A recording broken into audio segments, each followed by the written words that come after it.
بسم اللہ الرحمن الرحیم۔ السلام علیکم ورحمۃ اللہ وبرکاتہ۔ میں ہوں محمد صادق شاہ اور آپ دیکھ رہے ہیں صادق ٹی وی۔ دوستو، آج آپ کو حج اور عمرہ کی قبولیت کی ایک ایسی دعا بتاؤں گا جو انتہائی مجرب بھی ہے اور آسان بھی ہے، اور اس کے ذریعے سے اللہ رب العزت تمہارے لیے تمہارے حج اور عمرہ کے ایسے اسباب پیدا فرمائیں گے جو آپ کے وہم و گمان میں بھی نہیں ہوں گے، اور اللہ تعالیٰ غیب سے آپ کی مدد فرمائیں گے۔ لیکن دعا بتانے سے پہلے میں یہ بتانا ضروری سمجھتا ہوں کہ یہ دعا جہاں جہاں پہ آزمائی گئی ہے اس کے میں آپ کو ایسے واقعات سناؤں جو کسی سے سنے نہیں بلکہ خود آزمائے ہوئے ہیں، تاکہ آپ کو اس پہ یقین اور بھی آ جائے اور یقین آپ کا مضبوط ہو۔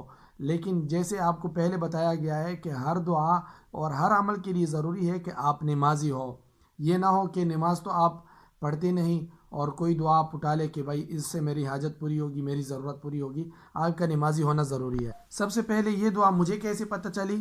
وہ تو قرآن پاک میں ہے، لیکن اس کے تاثیر کی اور اس کے مجرب ہونے کا پتہ ہمیں کیسے چلا؟ یہ ہمارے اپنے دوست کلاس فیلو جو رائیونڈ میں پڑھتے تھے، ان کے ساتھ کوئی ایک طالب علم تھا جو کسی بیرون ملک کا تھا۔ تو رائیونڈ میں اکثر بیرون ملک کے طالب علم ماشاءاللہ اردو ٹھیک ٹھاک بولتے ہیں، سیکھ بھی لیتے ہیں اور پڑھتے بھی ہیں، بولتے بھی ہیں، لکھتے بھی ہیں۔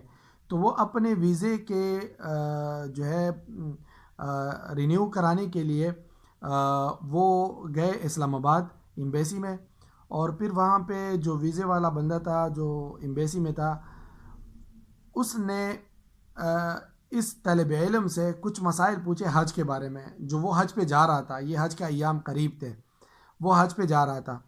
تو اس نے بڑے خوبصورت انداز میں اس کو سمجھایا جو اس کو بہت پسند آیا، اور پھر اس کا ویزا رینیو کر کے اس کو بتایا کہ کیا آپ میرے ساتھ حج پہ جا سکتے ہیں؟ انہوں نے کہا بھائی میری اتنی اوقات کیا ہے، میرے پاس اتنے پیسے کہاں سے، میں تو خود ایک طالب علم ہوں، ابھی ویزا رینیو کرانے کے لیے یہاں پہ آ گیا ہوں، میرے پاس تو نہ اتنے وسائل نہ کچھ۔ انہوں نے کہا آپ ان سب باتوں کو چھوڑا، آپ میرے ساتھ جائیں گے؟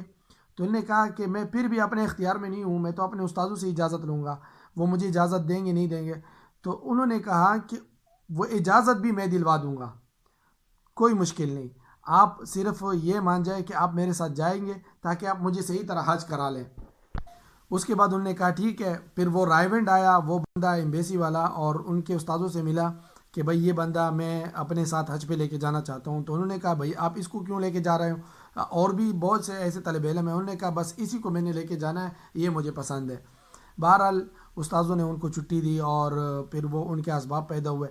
اب ایک ایسا غیر ملکی جو پاکستان میں پڑھ رہا ہے اور وہ اپنے ویزے کے کام سے گیا، لیکن وہ اس دعا کا اہتمام کرنے والا تھا، اس دعا کا اہتمام کرنے والا تھا، اور اس کی وجہ سے اللہ تعالیٰ نے اس کے ایسے اسباب پیدا فرمائے کہ اس کے 1 روپے بھی نہیں لگا، کوئی محنت بھی نہیں ہوئی، اور اللہ تعالیٰ نے حج کے پورے اسباب اس کے لیے مہیا کر کے وہ حج پہ چلے گئے اور اس کو وہ لے گئے اور انہوں نے حج کیا۔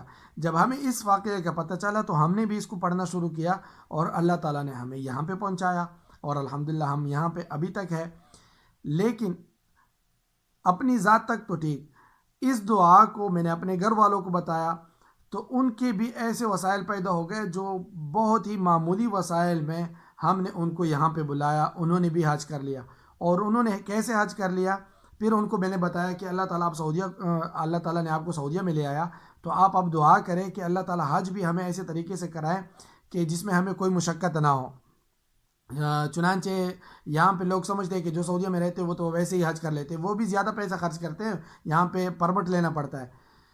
اللہ تعالیٰ نے اس دعا کی برکت سے ہمیں ایسا حج کرایا کہ نہ میرا، نہ میری بیگم کا، اور نہ میرے ساتھ ایک بیٹی تھی اس کا 1 روپے بھی نہیں لگا، 1 روپے بھی۔ باقاعدہ ہمیں پیسے بھی ملے، کھانا، رہائش، ہوٹل، ٹرانسپورٹ، سب کچھ، اور وہ بھی کن کے ساتھ؟ سعودیوں کے ساتھ، جو سارے سعودی تھے، ہم صرف میاں بیوی پاکستانی تھے، اور ان کو تو مشکل پیش آ رہی تھی، وہ خواتین کے ساتھ تھی جو عربی نہیں سمجھ سکتی تھی، لیکن مجھے تو کوئی مشکل نہیں تھی، لیکن ہم نے حج کر لیا بغیر پیسوں کے اس دعا کی برکت سے۔ اسی طرح اگلی بار میں پھر اپنی بیوی کو بلانا چاہ رہا تھا اور والدین کو ایک ساتھ میں، تو بیوی کا ویزا تو لگ گیا لیکن والدین کے نہیں لگا۔ پھر میں نے والدین سے کہا کہ آپ دعا کا اہتمام کر رہی یا نہیں؟ تو انہوں نے کہا نہیں ہمیں تو دعا بھی یاد نہیں ہے ہمارے والدین کو۔ تو ان کو میں نے کہا کہ بھائی تم پہلے اس دعا کو پڑھ لو، اس کو یاد کر لو، اس کا اہتمام شروع کر لو، اللہ تعالیٰ تمہارے بھی ویزے کا بندوبست کر لے گا۔ تو یقین مانیے کہ جب انہوں نے دعا کا اہتمام شروع کر دیا تو اللہ تعالیٰ نے ان کے ویزے کا بھی بندوبست کر لیا اور وہ بھی یہاں پہ آ گئے اور انہوں نے بھی حج کر لیا۔ یہ اپنے ذاتی تجربات ہے، کسی اور کے نہیں۔ تو آپ بھی اس دعا کو پڑھنا شروع کریں۔ اگر آپ حج پہ آ رہے تو اور آپ کے لیے کوئی مسائل ہے، کوئی مالی مشکلات ہے، کچھ ایسا اسباب ہے جو آپ سمجھتے ہیں کہ اس سال میں حج سے رہ جاؤں گا، تو آپ اس دعا کا اہتمام کرنا شروع کر دیں اور اس کا ایک وظیفہ اپنا لیں۔ 40 دن تک اس کو آپ 41 مرتبہ روزانہ آگے پیچھے درود شریف پڑھ کر 40 دن تک اس کو پڑھ لیں، اور ہر نماز کے بعد تو لازمی 3 دفعہ پڑھے، ہر نماز کے بعد تو لازمی 3 دفعہ پڑھے۔ دعا کیا ہے؟ سورہ بقرہ کی آخری صفحات میں 128 نمبر آیت ہے، ربنا وجعلنا مسلمین لک ومن ذریتنا امة مسلمة لک وارنا مناسکنا وتب علینا انک انت التواب الرحیم۔ اس کو آپ یقین مانیے پڑھ لیں۔ یہ حضرت ابراہیم علیہ السلام اور اس کے بیٹے اسماعیل علیہ السلام کی دعا ہے۔